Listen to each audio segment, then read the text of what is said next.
এটি 2026 সালের শুরুতে সবচেয়ে বড় সুসংবাদ। গত কয়েক বছরের কঠোর কূটনৈতিক প্রচেষ্টার পর ওমান, বাহরাইন, কাতার, সৌদি আরব, কুয়েত এবং সংযুক্ত আরব আমিরাত ইউএই এই 6টি দেশে বাংলাদেশের কর্মীদের জন্য নতুন করে শ্রমবাজারের দুয়ার খুলে যাচ্ছে। এই ভিসা চালুর পেছনে মূল কারণ এবং বর্তমান পরিস্থিতি নিচে সংক্ষেপে তুলে ধরা হলো। নতুন করে ভিসা চালুর প্রধান কারণগুলো। কারিগরি দক্ষতা। মধ্যপ্রাচ্যের দেশগুলো এখন শুধু সাধারণ শ্রমিক নয়, বরং দক্ষ, স্কিল্ড কর্মী নিতে বেশি আগ্রহী। বাংলাদেশ সরকারের কারিগরি প্রশিক্ষণ কেন্দ্রগুলোর টিটিসি মাধ্যমে কর্মীদের দক্ষ করে তোলার উদ্যোগ দেশগুলোকে আকৃষ্ট করেছে। কূটনৈতিক সাফল্য।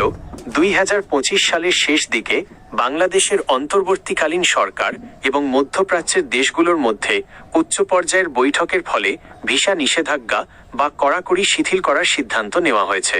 নিরাপত্তা ও ডাটাবেস। পাসপোর্ট এবং স্মার্ট কার্ডের নির্ভুল তথ্য এবং অপরাধীদের শনাক্ত করার উন্নত ব্যবস্থার কারণে দেশগুলো বাংলাদেশি কর্মীদের ওপর আস্থা ফিরে পেয়েছে। 2. দেশভিত্তিক বর্তমান অবস্থা 2026 আপডেট। দেশ বর্তমান পরিস্থিতি। ওমান দীর্ঘ কয়েক বছর বন্ধ থাকার পর ফ্যামিলি ভিসা এবং প্রফেশনাল ভিসা এখন উন্মুক্ত।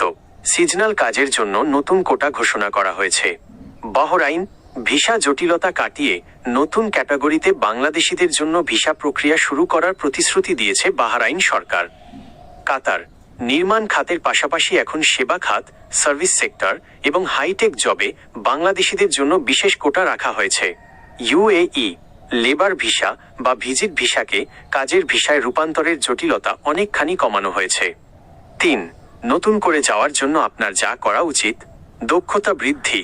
আপনি যদি ইলেকট্রিশিয়ান, ড্রাইভিং, প্লাম্বিং বা কম্পিউটার ও গ্রাফিক ডিজাইনের কাজ জানেন, তবে আপনার বেতন ও সুযোগ সুবিধা সাধারণ শ্রমিকের চেয়ে অনেক বেশি হবে। বিএমইটি রেজিস্ট্রেশন সরকার অনুমোদিত জনশক্তি কর্মসংস্থান ও প্রশিক্ষণ ব্যুরো বিএমইটি এর মাধ্যমে নাম নিবন্ধন করে রাখা জরুরি। দালাল থেকে সাবধান। ভিসা চালু হওয়ার খবরে অনেক অসাধু চক্র সক্রিয় হয়ে ওঠে, তাই সরাসরি সরকার অনুমোদিত রিক্রুটিং এজেন্সির মাধ্যমে যোগাযোগ করুন। একটি জরুরি তথ্য, মধ্যপ্রাচ্যের অনেক দেশ এখন জিরো কস্ট মাইগ্রেশন বা খুব কম খরচে কর্মী নেওয়ার দিকে ঝুঁকছে। তাই যে কোনো ভিসায় টাকা লেনদেনের আগে সেটির সত্যতা সরকার নির্ধারিত অ্যাপ বা পোর্টালের মাধ্যমে যাচাই করে নিন। আপনি কি এই দেশগুলোর মধ্যে নির্দিষ্ট কোনো দেশের ভিসার প্রক্রিয়া বা বর্তমান খরচ সম্পর্কে জানতে চান? আমি সেই দেশের বিস্তারিত তথ্য আপনাকে দিতে পারি।